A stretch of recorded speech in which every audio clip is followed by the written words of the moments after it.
Hello guys, I'm Vaishali Kikan from Vaishali's e-learning, and today we are moving on to the next chapter of the physics, that is electromagnetism. This is a really important topic in physics and most of the students find it difficult. After watching this full video, you will understand that how important, interesting and easy this topic is.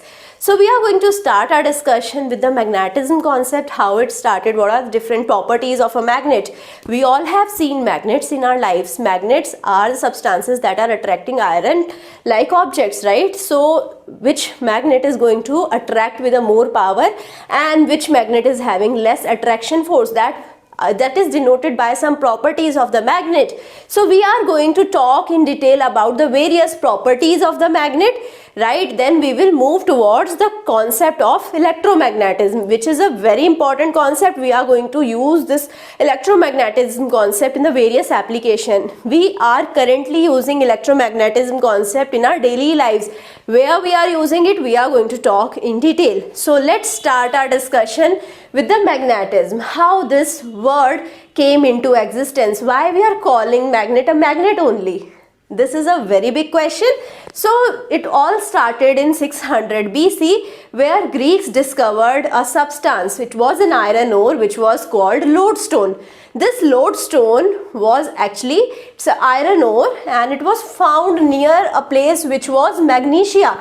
Because of the place name, the name magnetism got found out, right? So the Greeks started using this name magnet because of the place where it got found, right? So lodestone was composed of magnetite, which is mainly ore of iron oxide. So it was found near Magnesia. So thus the name magnetism got into the picture. We can make the artificial magnets as well, right? So we can make the artificial magnets with the alloy of iron, nickel and cobalt, right? So now when I denote a magnet, magnet will be having two poles, north pole and south pole.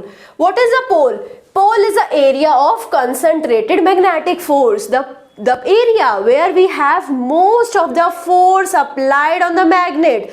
So the pole is the area where we have the concentrated magnetic force, right?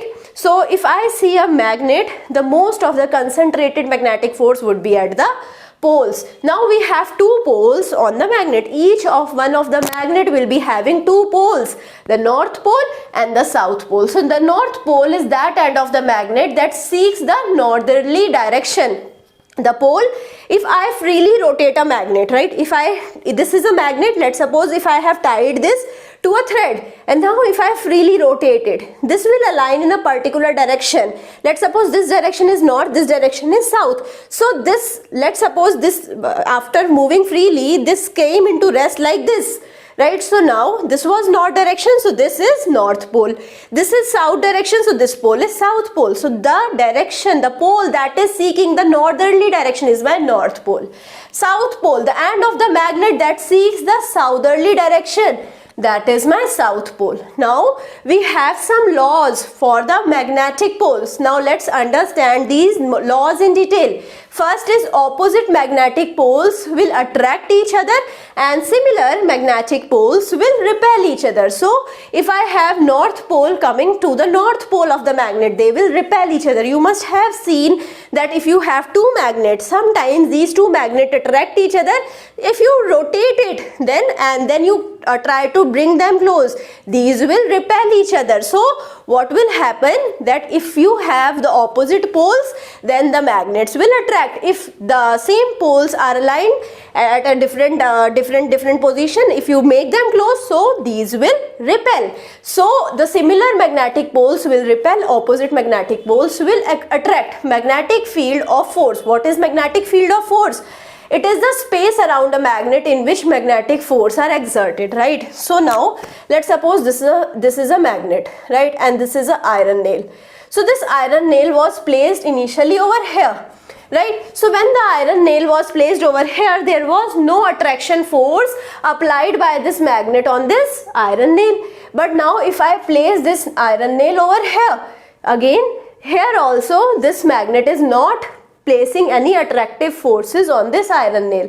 Now I bring it closer, I took the iron nail over here. Now the iron nail started getting attracted towards the magnet. So the place, the region around the magnet over which its effect can be experienced, right? Or I can say the space around a magnet in which the magnetic force are exerted, that is the magnetic field of force, right? Now coming to the characteristics of magnetic field line. So the magnetic field of force are exerted by some field lines. This magnet will be having some field lines surrounding to it, right? So these field lines are characterizing the place, the area over which this magnet is going to have some attractive force on the other objects. So we need to now study some properties of these field lines that are coming from the magnet. We already had studied about the electric field lines. You must remember that the electric field line from a positive charge are outward in direction, and in the negative charge it is inside in direction, right? So now here also we have some rules or characteristics for the magnetic field lines. First is the spacing of line. The relative strength of the force is telling me the spacing of the line. So if I have strong force of attraction, which means the spacing of the line at this region would be less, right? So you can see over here the spacing of the line is more, so here this magnet will be experiencing less force. But here if you observe this region, here we have the spacing between lines to be less.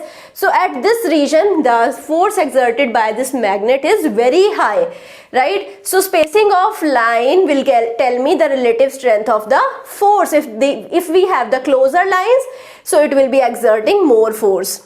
Now coming to the outside of the magnet. Outside the magnet, the line will concentrate at the poles. You can see over here also lines are concentrating at the poles, right? So line are concentrating at the poles, and away from the magnet the lines are having more spacing, right? So when I move towards the pole, we will be having the concentrated line, which means we have the more force. The closest of the lines will be existing within the magnet. So within the magnet also we will be having line, and these lines are very close, right? So now from convention, the field lines are moving from south to north. So if this is the south pole, this is the north pole, field lines will be moving from south to north in the outside direction, whereas inside they will be moving from north to south direction, right? The line do not cross one another. The line will never cross one another, because the tangent to these line will give me the direction of the force. Similarly in the electric field lines also, if I make tangent will give me the direction of electric force. The tangent to this line will give me the direction of magnetic force. So thus I need to know that the field lines will never cross, because if field lines will cross, at this point I will be having two tangents and two direction of magnetic forces are not possible. So field lines will never cross each other. The magnetic field around a bar magnet is three-dimensional in nature, right? If I have a bar magnet, the magnetic field line would be 3D. So now coming to the magnetic material. Now we have the different kinds of magnetic material. First is the ferromagnetic material. Ferromagnetic material is a material that can become magnetized. Like we have some substances, iron can become magnetized. So that is a ferromagnetic substance. Now in the ferromagnetics we have some terminology like dipoles. What are the dipoles? The atoms of ferromagnetic substance that act like tiny magnets. So in the ferromagnetic substance, how we can make a ferromagnetic substance into a magnet, right? Because inside the ferromagnetic substance we have the tiny atoms, right? These atoms are acting like a magnet. So this is a magnet, this is a magnet, this is a magnet, but the direction of these magnets are randomly aligned. So all of the magnetism are getting cancelled out each other, and thus the ferromagnetic substance, if you take it as it is, it will not exhibit any magnetism or magnetic force, right? So now dipoles are the atoms of the ferromagnetic substance that act like tiny magnets. Coming to the magnetic domain. Magnetic domain is again the next terminology which states it is formed by the group of dipoles lined up with the magnetic axis in the same direction. I told you these are mini magnets. The atoms, magnetic atoms inside the ferromagnetic substance, that is dipoles, are the mini magnets. Now these are aligned in any random direction, but as soon as you are making it magnetized. If ferromagnetic substance is made into magnetized substance, all of these tiny magnets will align themselves, right? They will align themselves in the same direction. So we call this as a magnetic domain, right? So when we have the dipoles lined up with the magnetic axis in the same direction, magnetic domain is formed. You can see the figure here. In the figure part A, you can see the atomic dipoles. So you can see these atomic dipoles are lined up in each domain. Now these domains are pointing in the random direction. You can see some of the direction are different from the other direction. All of the directions are random. We don't know which domain will be having which direction, right? So all of the domain point are in random direction. Now this material is unmagnetized at this condition. Coming to the part B of this figure, you can see in the part B we have the dipoles are turned so that all of the domains are pointing in the direction of magnetizing field. I have some external magnetizing field. This external magnetizing field will be pointing all of the domains in the same direction. So the magnetic material are fully magnetized in this case. Now this is how I can make a ferromagnetic substance into a magnetic substance with the help of an external magnetic field when the domains are aligned, right? We will be having the magnetic domains. So the actual boundary between the magnetic domain here is irregular in shape and domains are here of varying size, right? Coming to the effects of the domain theory, where there are various effects of the domain theory. We now understand what is a domain, what is a magnetized domain, and what is its effect on a ferromagnetic substance. We are going to understand the effect of domain theory. So first effect is the magnetic induction. We can induce magnetism in a substance, right? What is magnetic induction? It's the process of magnetizing an object from a distance. If I am magnetizing an object from a distance, I am not touching the object, I am not even having any kind of contact with the object. So now I am at a distance from the object and I am magnetizing this object. So this is called as magnetic induction. Now you can see in the figure, here we have the magnetic induction of the iron nail. The iron nail is aligned in the same direction as the domain in the permanent magnet. So you can see with the help of the permanent magnet, we are making the domains in the iron nail to be aligned, right? So you can see we have generated the north and south poles on the iron nail. Thus I can say the iron nail is now magnetized and we have not touched the iron nail.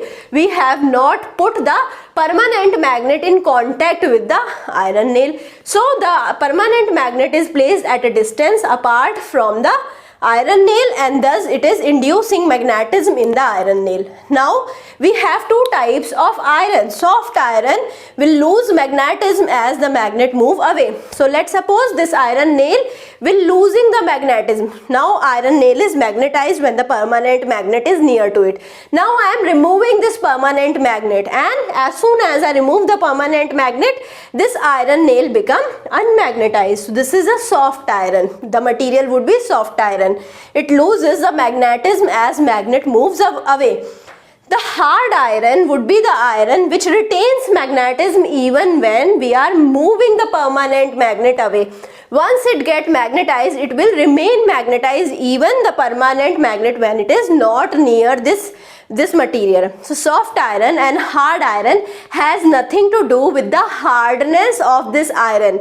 It has the effect on the magnetism, right? So in the soft iron, the induced magnetism is temporary, whereas in the hard magnet, the induced magnetism is permanent. Coming to the second type of substances, which are dimagnetization, right? So it is the dimagnetization substances are having the aligned dipole that return to the random direction. So we have some dipoles returning back into the random direction. That phenomena is called as dimagnetization, right? So now we are having initially the aligned dipoles, but then they are returning to the random direction. So how we can do that? By dropping or heating a induced magnet. If I want to remove the magnetism from the induced magnet, so this nail which was magnetized, if I want to remove the magnetism from the nail, I can drop the nail or I can heat the nail. So iron alloy with aluminium or silicon will never be showing the demagnetization. This will always form a permanent magnet. So this is how we can form the artificial magnet. If I make an iron alloy with aluminium or silicon, that will never lose its magnetization even by heating, dropping or anything, right? So that is called as a permanent magnet. Coming to the next effect, that is reverse magnetization. Reverse magnetization is a property when the bar magnet is placed in a strong magnetic field of opposite polarity. It turns the domain, north pole becomes south pole and vice versa. The bar magnet, when placed in a strong magnetic field of opposite polarity, right? So initially we have a bar magnet which is having some polarity. So this was having a north pole, this was the south pole of this bar magnet. Now we are placing this bar magnet in a strong magnetic field of opposite polarity. Now I have another magnet which I am placing around this small magnet. So the small magnet will be experiencing a very strong magnetic field which is in opposite direction. So that time the domains will turn and the north pole will become south pole and south pole will become north pole. This is called as the reverse magnetization. Now coming to the breaking of a bar magnet. So when you break the bar magnet, so if the bar magnet will be having two poles, north and south. When you break the bar magnet, so here let's suppose we have a bar magnet. You can see this in the figure as well. So this is the north pole, this is the south pole. Now we have breaked it. So will the north pole be as it is and the south pole will be as it is? This is a single south pole, this is a north pole? No. Here also we will be inducing a south pole and here we have an induced north pole. Again if I break it, we will be having north south, north south. Here also if I break it, north south and north south. So always and always when you are breaking a magnet, the poles will always there be in pairs. Poles will never be single poles, right? Poles will always be there in the pairs. So now when you break a bar magnet, we will be having some pieces which will be having the same dipole alignment, right? These are magnets with the north and south pole at the opposite end. You can see in the figure. Coming to the magnetic saturation. What is the magnetic saturation? It occurs when the maximum amount of dipoles in a material are aligned. So when most of the dipoles in a material are aligned. So if 99% of the dipoles atoms present in the material are aligned, so that time we will be getting magnetic saturation. Even though if I am supplying an external magnetic field, if I want to align these dipoles more, so that can never happen. So this is the maximum magnetization I can achieve from this substance, that is called as a magnetic saturation. Coming to the induced magnetism by earth. The earth itself can also induce magnetism. So if I place iron inside the earth's magnetic field, right, if I bury iron or I can agitate it by heating or by mechanical motion, so dipole will align and this iron will become magnetized iron. So when you have the steel columns and beams in a construction building, because in the steel columns and beams in the construction building, these are vibrated, these are agitated, these are heated, so they become magnetized, right? So now coming to the keeping of the bar magnet, how to store the bar magnet. Bar magnets may become demagnetized over the time, right? Why they become demagnetized over the time? Because of the random thermal motion of the atoms of the bar magnet. We know inside any material we have the random motion of the atoms. So because now we have the random motion of the atoms, because of the temperature, the thermal motion of the atoms is random, and due to which they will align in random direction, and thus I can say we will be reducing the magnetization over time, or there will be demagnetization over the time. Thus bar magnets are stored always in pair with opposite pole, adjacent and soft pieces of the strong iron across the end. So we will always be having the opposite poles to be adjacent, right? If you want to store, just keep the north pole adjacent to the south pole of the another magnet, right? And then keep the soft pieces of the strong iron across the end. Across the end, we are just combining them with the soft pieces of iron. Now it will make a closed loop, and when you make a closed loop of magnetic dipole, these will prevent poles from getting demagnetized, right? And that is what we want, right? We don't want to lose the magnetism of a material, right?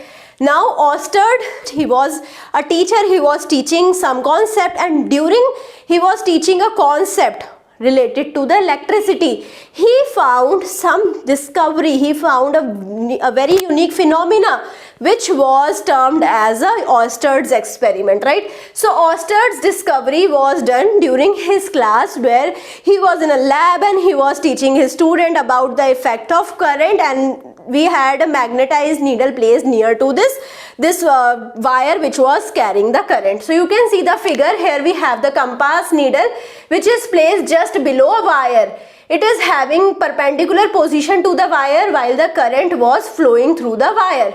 From here we got the principle of electromagnetism. What Oersted observed? Oersted observed that when the current was flowing in the wire, when we have a compass needle placed at a perpendicular distance from the wire, so this compass needle is having some deflections which is based upon the direction of the current in the wire. If we reverse the direction of the current, the needle will be showing the different deflections. So he observed the various deflections of the needle, various current he traveled through the wire, and then he observed the deflections, and then he gave a principle. Somehow people knew before this experiment also that electricity and magnetism are related, but how they are related, they didn't know. So this relation between the electricity and magnetism was given by this scientist Oersted.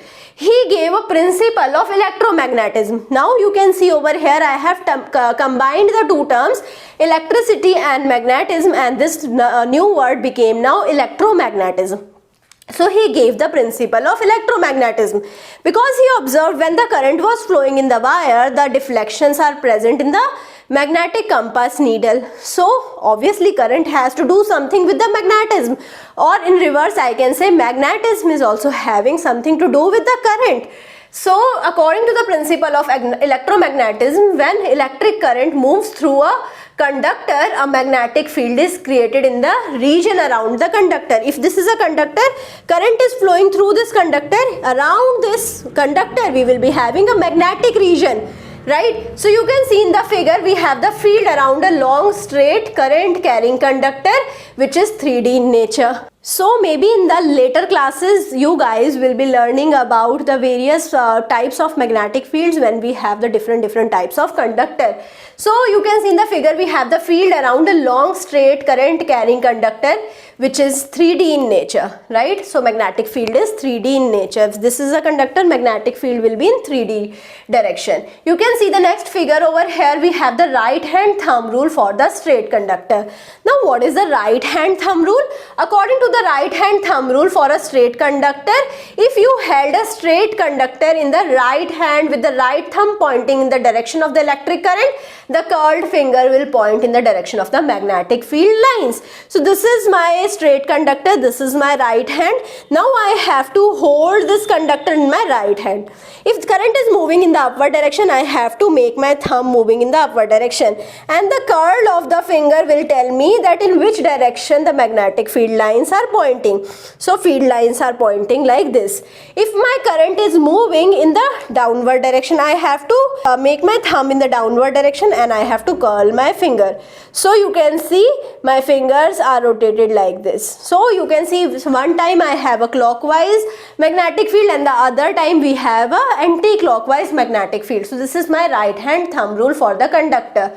Now you can see the magnetic field of coil. So let's start our discussion with the magnetic field of the coil, or which is also known as solenoid. So for that we should understand first what is an electromagnet. This term consists of electro and magnet. We all know what is a permanent magnet, which exerts the magnetic field throughout the time. So magnetic field cannot be removed from the permanent magnet. But if I talk about the electromagnet, it is the object that exerts a magnetic force using the electricity. So till the time I am sending the electricity to the electromagnet, it will be having the magnetic force, and when I remove the electricity, it will be not be having magnetic force. So I hope you understood what is an electromagnet. So now coming to the solenoid. Solenoid is a type of electromagnet. So it is a coil of wire that acts like a magnet when an electric current passes through it. Only when I am sending the current through the coil, and that time it will be behaving like an magnet, right? So it's an electromagnet. Now coming to the uniform magnetic field.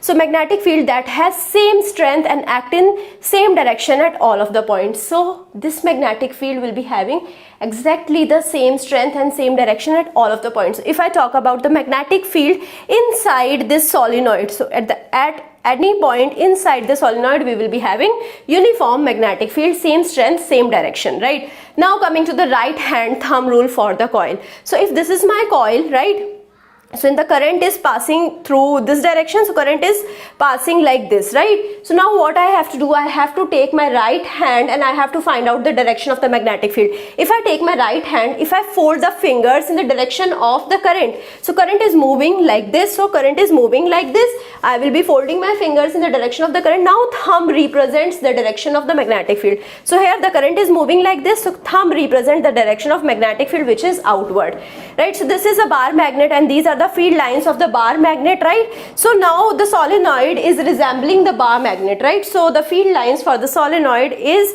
nearly same as the bar magnet. So now coming to the problem for the day, it states calculate the effect on the strength of the magnetic field in a coil when each of the following separate changes are made. First, the current in the coil is increased from 2 ampere to 5 ampere. The number of loops in the coil is changed from 4400 to 1100. The length is remained unchanged. The core is changed from steel with a relative magnetic permeability of 8 into 10 raised to power 3. So the magnetic field strength, we all know it varies directly with the current. If I increase the current, magnetic field is going to increase. So magnetic field after change upon magnetic field before change is 5 ampere upon 2 ampere, which is the current after and the current before. So current after was 5 ampere, current before was 2 ampere. So we divided and the change in the magnetic field is 2.5 times. Right, so now coming to the second part, the magnetic field strength varies directly with the number of loops per unit length. So if I know what is the number of loops per unit length, the magnetic field strength will vary directly with the number of loops per unit length. So magnetic field after change upon magnetic field before change is equal to number of turns, it is 1100 upon 4400, which is 0.25. Now coming to the last part, magnetic field varies directly with the permeability of the core. So magnetic field after change upon magnetic field before change is 8 into 10 raised to power 3, right, which is given as the permeability of the steel upon the permeability of the initial material, which is 3 into 10 raised to power 3, which was iron. So now it is equal to 2.7. So this is how we can calculate the change in the magnetic field. Coming to the factors that affecting the magnetic field of the coil. So we have the magnetic field of the coil. It is affected by the various factors like the current in the coil. If you increase the current, there would be increased concentration of the magnetic field lines in the core, right? And I can say the current is directly proportional to the increase in the magnetic field lines. So magnetic field strength is directly proportional to the amount of current that we have in the wire. If I have more current in the wire, I will be having more magnetic field strength around it. So if you double the current, where there would be doubling in the magnetic field strength. Coming to the number of loops in the coil. If you increase the number of loops, again the magnetic field will increase. So magnetic field strength will vary directly with the number of loops per unit length in a coil. If you increase the number of loops per unit length, if you double the number of loops per unit length, then the magnetic force will double, right? So now, or I can say magnetic field strength will double when you increase the number of loops per unit length in a coil to be doubled, right? So now coming to the type of core material. The magnetic field strength is dependent upon the type of the core material. So if you have a core, that is the core is present which is of air core, right? So in this air core we will be having very less magnetic field strength. So if you have the iron core, the magnetic field can increase several thousand times also. The field strength can increase several thousand times from the air core than in the iron core. The aluminium will have no effect on the magnetic field strength. So now the core will become induced magnet and thus it will increase the magnetic field. If you are placing a core which can become a magnet, right, which can induce magnetism inside it when we are flowing the current, so that time we will be having increase in the magnetic field. Now coming to the relative magnetic permeability, which is represented as K. Relative magnetic permeability is a factor by which core material increases the magnetic field strength that would exist in the same region if vacuum replaced the material. So whenever I have the magnetic field strength, so which is dependent upon the core material, I know, right? If I have vacuum, we will be having different value of magnetic field strength. If I have a different core material, I will be having the different value of magnetic field strength. So K is a factor by which we can find out what is the core material is having effect on the magnetic field strength and how this effect would be there in if this region is replaced by the vacuum. So K is given as magnetic field strength in the material divided by the magnetic field strength in the vacuum. Now we have the two types of material, that is paramagnetic material and the diamagnetic material. So the paramagnetic material is a material that magnetizes very slightly when placed in a coil and increases the field strength by barely measurable amount. So this material when placed inside the coil, it will have a very slight magnetization on it, and this magnetic field that is induced is of very small amount. So paramagnetic material are the material that magnetizes very slightly when these are placed in a coil and increase the field strength by barely measurable amount. These field strength even can't be measured. So these are paramagnetic material. Then comes the diamagnetic material that causes very slight decrease in the magnetic field of a coil. So these are the material that are decreasing the magnetic field of the coil. So we now understand what is paramagnetic material, what is diamagnetic material, and what is my magnetic material, right? So now we have understood about in the magnetic material about the ferromagnetic material, which can magnetize, which can increase the magnetic field strength when they are made as a core, whereas paramagnetic material will having negligible effect when these are placed as a core, and the diamagnetic material will be decreasing the magnetic field, right? So now coming to the application of the electromagnetism. Why are we all using this concept of electromagnetism? I told you we are using this concept in our daily lives. Where? As a lifting electromagnet. What is a lifting electromagnet? It can be used to lift the garbage iron, right, or the material that can be attracted towards the magnet. So we can have the electromagnet. Electromagnet are the magnets that get magnetized only when we are supplying the electricity, right? This was the wire. Only when the current was traveling inside it, only that time it was becoming magnetized. When we have a coil, when we are supplying current in the coil, at that time only this was becoming magnetized, right? So we are using this property. We try to lift the garbage and lift the magnetic material from the garbage, right? So we all know in the garbage, if some nails are present, some iron material are present, that is of higher cost. So we want to separate it. We can use the lifting electromagnet. So we can pull up the large steel plates, the girders, the scrap iron pieces. These all can be lifted with the help of the lifting electromagnets, right? We can have the soft ferromagnetic core. The soft ferromagnetic core will be increasing the magnetic field strength. It is wound with the copper conductor. In the copper conductor we are supplying the electricity, and we are having at the end we will be having the electric potential which is applied through a switch. So now what is a switch? Switch is a device that is used to make or break an electric circuit. Whenever we want to have the attraction towards the steel plates, girders, iron pieces, so that time I will be having switch closed. So there would be magnetization. If I want to drop these, if I want to lift it, and if I want to drop it at a particular location, I will be opening the switch. If I open the switch, there would be no current, and thus the magnetism will be removed and all of the substance will be dropped. Right? Coming to the electromagnetic relay. What is relay? Relay is a device in which switch is closed by an action of electromagnet. Whenever we are closing the switch with the help of electromagnet, we are having the electromagnetic relay. Here we have an armature. Armature is pivoted bar of the soft iron. We have a pivoted bar of the soft iron which is called as the armature. Now we are having small current in the coil of electromagnet which switch on large current with electrically controlled. So now when I switch the large current, I want to have this switching from small current to the large current in the electrical controlled manner, I will be using the relay. Relay will convert the small current to the large current. Coming to the electric bell.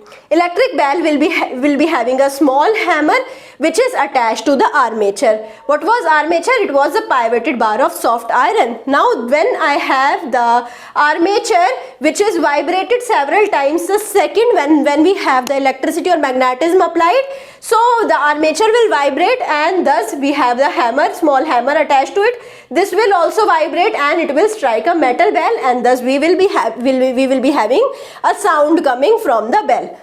Coming to the conductor in magnetic field. Now the conductor in the magnetic field are used as a motor principle. We will be talking about the different application in the later section of this video. Also we will be talking about the MRIs as well. So the conductor in the magnetic field, the motor principle we are going to understand, which was given by Faraday. Faraday told that the magnetic field of a permanent magnet exerts force on charges in a current. So now if I have a permanent magnet will also be exerting force on the charges in a current. So if I have a current carrying conductor, so current carrying conductor will be exerting a force from the magnet. So if I have a magnet placed, this is a wire.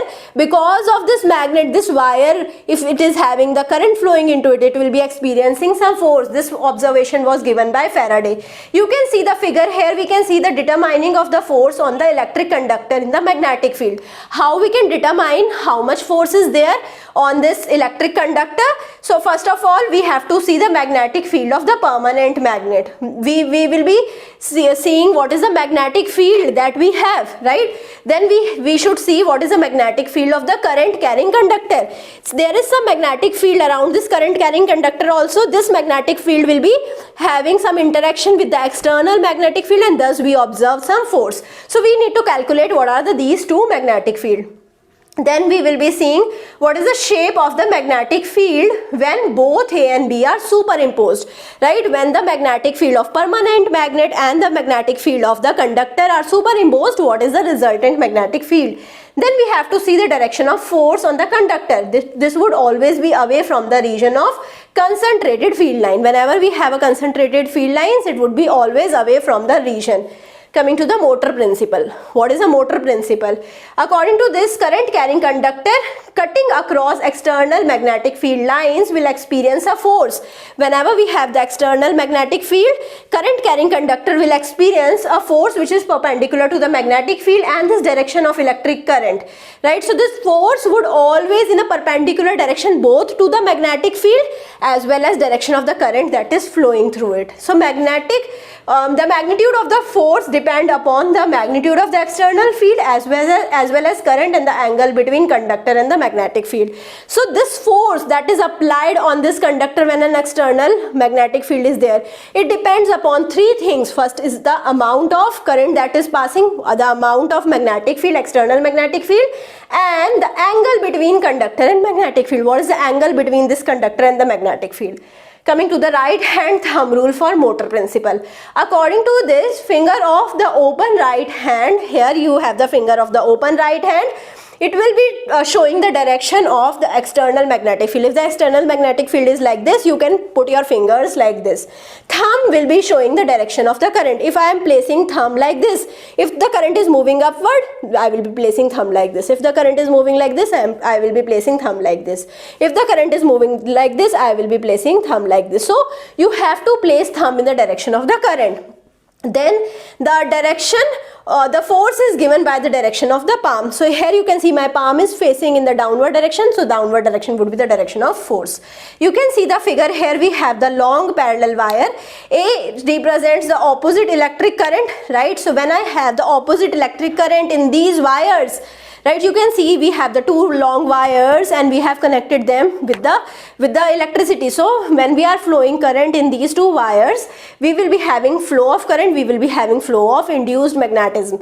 So we have the magnetism around these conductors, and these conductors will have repulsive nature when these are having opposite electric current. When the current in these two conductors are in opposite direction, if one conductor is having current moving in the upward direction and the other conductor current is moving in the downward direction, so that time we will be having repulsive forces.